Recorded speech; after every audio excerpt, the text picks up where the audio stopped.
और बीजेपी सांसद अनूप प्रधान ने वीबी जी राम जी बिल को विकसित भारत के राष्ट्रीय विजन के अनुरूप बताते हुए इसे ऐतिहासिक करार दिया है। हमारे वरिष्ठ सहयोगी अमरेंद्र गुप्ता से बातचीत में उन्होंने कहा कि ये विधेयक गांव को सशक्त बनाने और रोजगार के अवसर बढ़ाने में अहम भूमिका निभाएगा।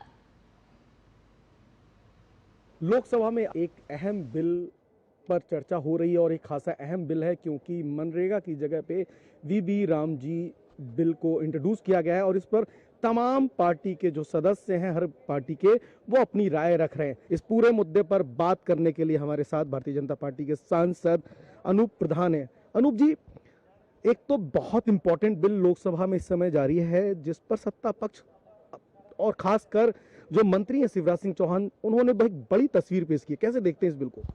देखिए, निश्चित ही जैसा कि आज लोकसभा में बहुत ही महत्वपूर्ण बिल वीबी राम जी जो है आज प्रस्तुत किया गया और उस पर बहुत ही महत्वपूर्ण चर्चा हमारे सत्ता पक्ष और विपक्ष के साथियों ने लगातार इस पर अब भी चर्चा चल रही है। लेकिन इस विधेयक के आने से 125 दिन, जहां 100 दिन मिलते थे वहां 25 दिन की और बढ़ोतरी होगी और निश्चित ही इसके अंदर बहुत सारी पारदर्शिता लाने का काम जो सरकार कर रही है। कमजोर और असहाय लोगों को बहुत बड़ा फायदा होने वाला है। आप चूंकि खुद भी ग्रामीण परिवेश से आते हैं, तो आपको लगता है कि एक बड़ा परिवर्तन इस बिल से होने जा रहा है? जिस तरह का भ्रष्टाचार मनरेगा में, मैं पूरी ईमानदारी के साथ कह रहा हूं कि 2010 में अटेंडेंस लगाने का काम और उनको मानदेय देने का काम प्रधानों के माध्यम से होता था।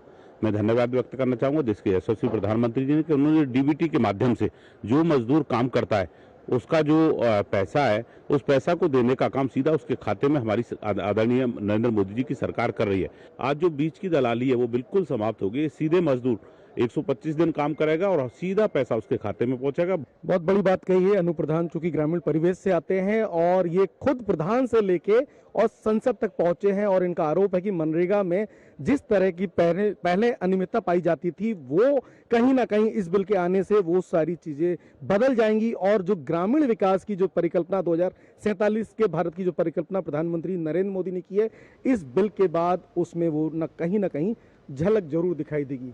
संसद भवन परिसर से कैमरा सहयोगी संजीव कुमार के साथ अमरेंद्र गुप्ता, डीडी न्यूज, दिल्ली।